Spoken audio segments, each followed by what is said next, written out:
Homegrown Highways presents a trip on I-95 up to Guilford, Connecticut to Jeff and Joel's house party. Athens Abell is at the house party, and she's interviewing musicians, jazz fans, people with a history, people with a story. Jeff Barnhart of Jeff and Joel's House Party. Thank you for granting me this interview. Oh, Athens is not a grant, it's an honor and a privilege. I love the way you play piano. Yesterday you were playing Chopin's Nocturne, was it in E flat, and then you went into something completely different, like Lady Be Good or something. Well, actually it was the same piece, just done in a stride style. And those guys in Harlem, they love that, you know. Donald Lambert would take a Nitrous dance by Grieg, play it quasi-classically, and then just stomp the heck out of it. It was an adult show, stomp the hell out of it. So, and, you know, the tradition continues. The idea is to try and find other tunes people haven't done yet and try the same tradition. You know, I understand that your reputation precedes you in many different facets of life, but I have to say it all pales in comparison to actually meeting you in person.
To introduce Brian Newlepke.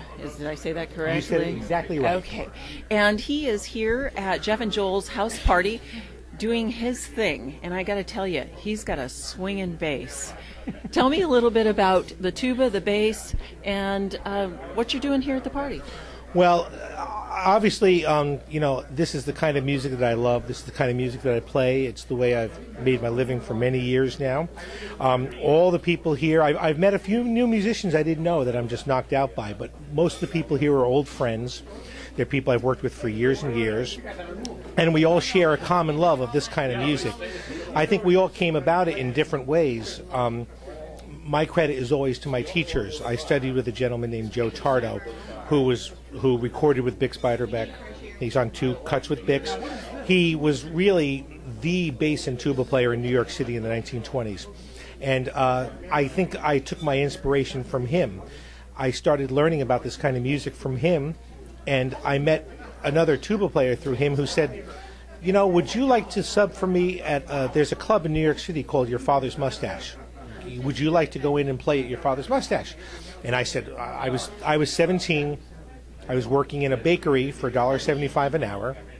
And he said, would you like to go in and play 3 or 4 hours a night? I was in high school, a senior, at this place, Your Father's Mustache. And I said, wait, you're going to pay me to play the tuba? And he's like, yeah. I was like, I'm there. So I started working with Joel and for Joel in 1974. And it was actually Your Father's Mustache that kind of started me in this. I knew about the music. I knew a fair amount of songs, but Your Father's Mustache was such a crazy time. When you were in there on a Saturday night, you would play hundreds of songs, of course, which I didn't know. So I think my repertoire was learned because of Joel Schiavone. So here I am, many years later at the house party playing with Joel, which is a real treat for me.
I noticed that you got a couple of solos today. Is that normal here for Jeff and Joel's house party? That's only normal because they want a break.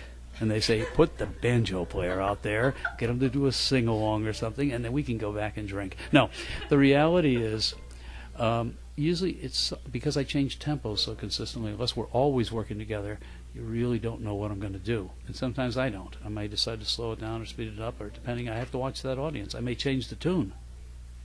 And so that's why it's better I play alone sometimes. Speaking of watching the audience, I've often heard it said that you may have a tune list, but based upon the audience that you find in front of you, you have to change that tune list. How do you do that with such finesse? We don't. No, we do. I think that there is a general standard repertoire of Dixie-type tunes, and of course we work out tunes ahead of time, but what you're looking for is you have enough or a sundry bass to deal with that you say, gee, we played a couple up-tempo tunes, they're not working out, let's try one slower one, and we'll pick a what you call a chestnut, like It Had to Be You. And if that goes over, guess what? We're going to stay in that genre for a while. I played in restaurants for many, many years, and Dixieland, I love it, but it's not my forte because I don't do it often. But I love the guys, and we've all been friends for too many years. But the big thing is you watch. I'm good at reading audience myself. Let's say if I was playing in here and they wanted Jimmy Buffett, then that's where I'm going. You know, that kind of thing. You know, so that's a reality. How long have you been playing the banjo? I've been playing the banjo since I was probably about 13 years old. I played guitar before that. Still play some guitar. I just never get it all together. And I actually grew up playing trumpet. That was my major instrument for many years. But I felt that using a banjo, you can play alone if you have to. It's harder to do that on a horn and get more work and whatever. I have to say you have an excellent singing voice as well. Did you take vocal lessons along the way? I did take vocal lessons, and I also have a degree in music. I have a degree in philosophy, and I have a degree in Far Eastern Studies. Now, house parties go back many, many years in the music business, where they used to be rent parties or house parties. If somebody couldn't pay the rent and the wolf was at the door, the musicians would all gather and have a jam session and have some food and all, and people would throw money in the pot, and the homeowner was able to make the rent payment and stay there for another month.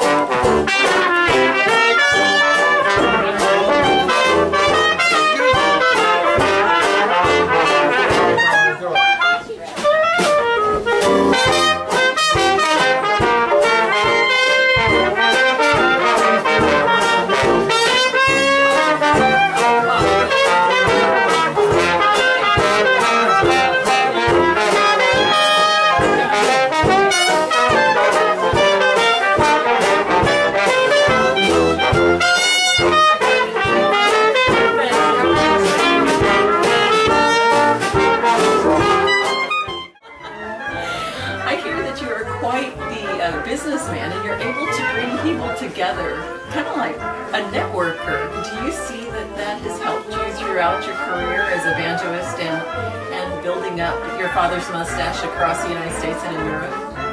One of the things you learn is that people are not going to beat it back to the door. You got to beat it back to their door.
forget your heartache pain. Watch Sport Rhythm scrubs out all the spots and stains. Hang out all your laundry from Saturday to Monday.